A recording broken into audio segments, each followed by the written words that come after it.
কিছু কথা বলতে চাই। হয়তো অনেকের ভালো লাগবে, হয়তো অনেকের ভালো লাগবে। তো আসলে এখানে আমরা সৌদি আরব যারা আছি তাদের জন্য না, এটা হলো সৌদি আরব নতুন যারা আসবে। এমন কি আছে দেখা যায়, আমরা বাঙালি এমন একটা জাতি, যেমন একটা উদাহরণ দিই, আমাদের বাঙালিকে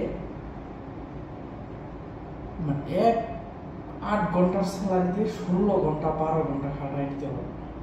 কিন্তু আমাদের বাঙালির একটা কাজ শিখা আসতে পারবো না। তারা এই দেশে এসে, মানে আমার বলার মানে এটাই হলো যে তারা এই দেশে এসে অনেক সময় অনেক কাজ করতে পারবে। 8 ঘন্টা ডিউটি 12 ঘন্টা করবো, 12 ঘন্টা ডিউটি 16 ঘন্টা করবো, এরকম অনেক করতে পারবো, কিন্তু তারা কাজ শিখাবে। ভাই, আপনাদেরকে একটা বেসিক ধারণা দিই। আপনি সৌদি আরব আসার পর যদি কোনো একটা কাজ শিখে আসেন, আপনার লেভেল থাকবে উপরে। আর বর্তমান সৌদি আরব সরকার সর্বোচ্চ গুরুত্ব দিতেছে যারা কাজ জানে তাদেরকে। এই দেখি মাঝে মধ্যে ফেসবুকে পোস্ট দেখি যে সৌদি আরব এসে না খেয়ে রয়েছে, সাপ্লাই কোম্পানি হয়েছে, ওটা হয়েছে, এটা হয়েছে। ভাই, এখন বর্তমানে আমি ওরকম কোম্পানির বিষয়ে কিছু জানি না, কিন্তু আমি এটা জানি যে বর্তমানে বেশিরভাগ কোম্পানি হলো সাপ্লাই। আপনাকে যা করতে হবে সাপ্লাই থেকে করতে হবে। তো সাপ্লাই কোম্পানি এগুলোতে কমলা হওয়ার সুযোগ আছে, বা অন্য কোম্পানিতে ট্রান্সফার হওয়ার সুযোগ আছে। তখন আপনি একটা কাজ করেন, আপনি আসলেন, আপনি আসার পর ভালো একটা কোনো কোম্পানি পেলেন, আপনার কাজ কাম দেখে আপনার পছন্দ হলে আপনারা তারা কমলা করে নেবেন।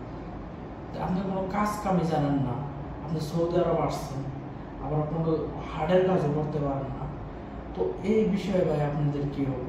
এই কারণে আমাদের সৌদি আরবরা, যারা আমরা সৌদি আরব আসি, তারা মনে করেন যে এই অসুবিধার মনে করে কেউ কাজ পায় না, কেউ কাজ না পাই এই করে। তার মধ্যে তো মনে করেন যে দালালের প্রতারণা আছে, ভাই ওটা হলো বেশি।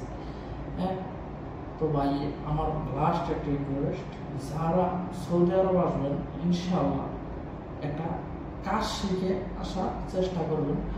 আর আমি একটা জিনিস রেকমেন্ড করবো, আপনি যদি হয়তো বিদেশ আসার আপনার নিয়ত থাকে, হয়তো এসএসসি পাস বা জিএসসি পাস, বা আপনি মোটামুটি ইংলিশ বুঝেন, বাংলা বুঝেন, বাংলা লিখতে পারেন, বা আপনি নামটা ভালোভাবে লিখতে পারবেন। দেখা গেছে 10 জন মানুষের সাথে একসাথে গেলে আপনি কোনো কিছু ইংলিশে বলতে পারবেন।